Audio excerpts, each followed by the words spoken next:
my midweek kind of jabbing and thinking on stuff that has happened.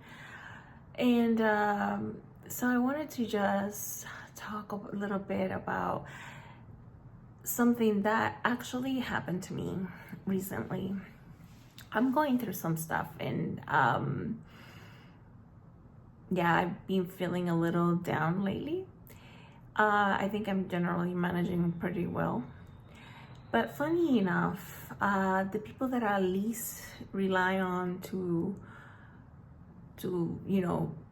talk about what I'm feeling or what I'm going through, while they know what I'm going through, I did not reach out specifically to them for help or for advice. And so it's interesting that these people seem to have felt uncomfortable about what I was going through, my emotions. Apparently they had a hard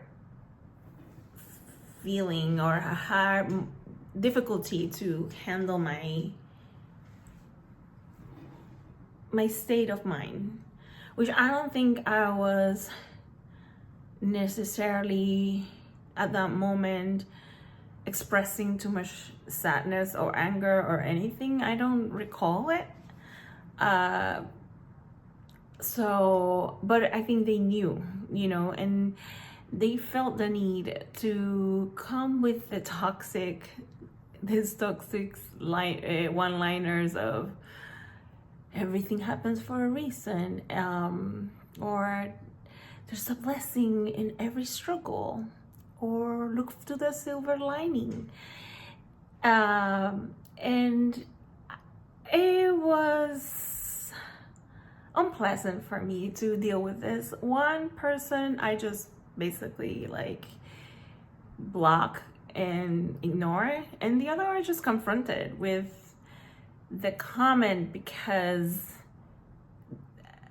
does everything happen for a reason, for real? Or do you really mean it? Or is there always a silver lining to everything that happens? And actually, even if there is, the person, and in this case, me, at that moment, I did not see the silver lining. I still don't see it, to be honest. Perhaps in the future I will. But in the moment, when someone feels a certain way, you cannot make them switch their feelings just by throwing a comment like that.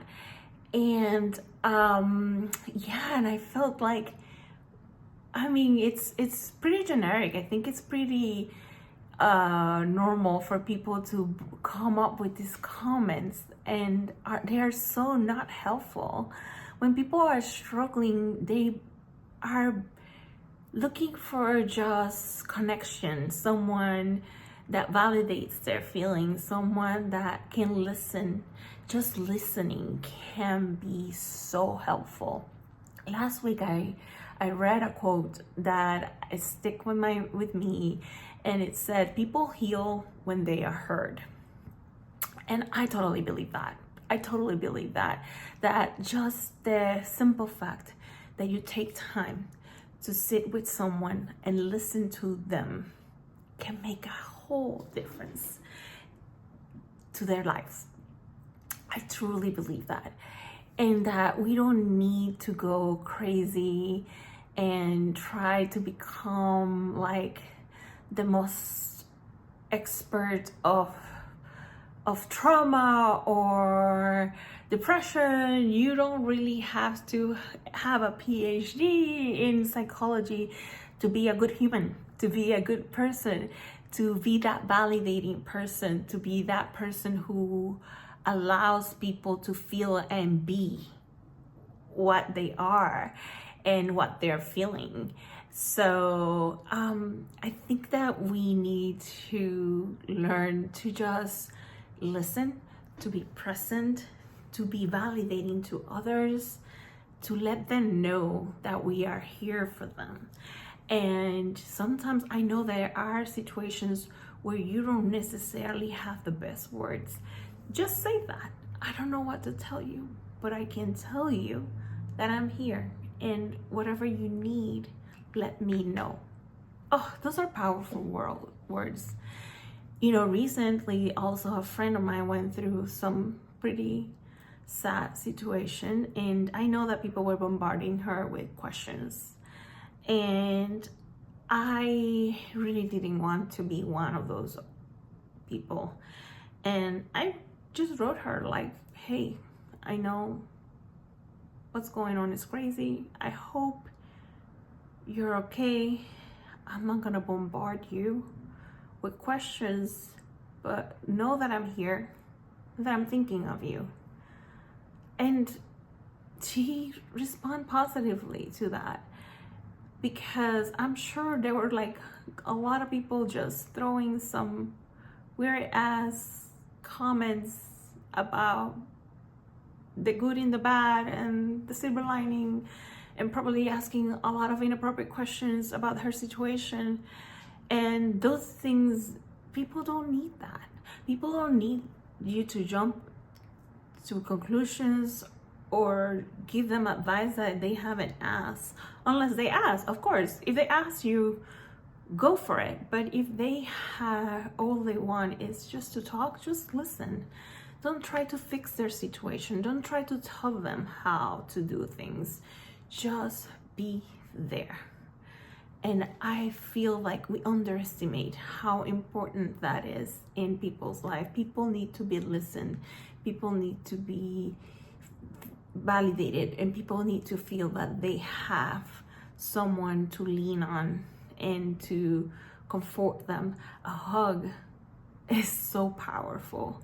Letting them be vulnerable around you. If they need to cry, let them cry. Don't try to stop them. Just be there and witness their pain and their sadness. That's one of the greatest things that you can do for others. And of course, if there is something that you can totally do for them, do it. Like, yes, but just don't invalidate and don't try to brush it off just because you feel uncomfortable. And hey, I understand we're humans, and some situations make us feel uncomfortable, but we have to deal with it. We need to be able to get over it, the uncomfortable situation, or the feeling of uncomfortable, the feeling of being uncomfortable, because, you know, the end goal should be to be present for others and to be able to support them and actually be good friends. And if you really don't have it in you, it's better not to say anything. I think let's not try hard to do something that you're not good at. But definitely empathy is something that you can work on, and definitely something that you can learn. It's never too late. So with that said, I just stopped my rambling. Have a good night.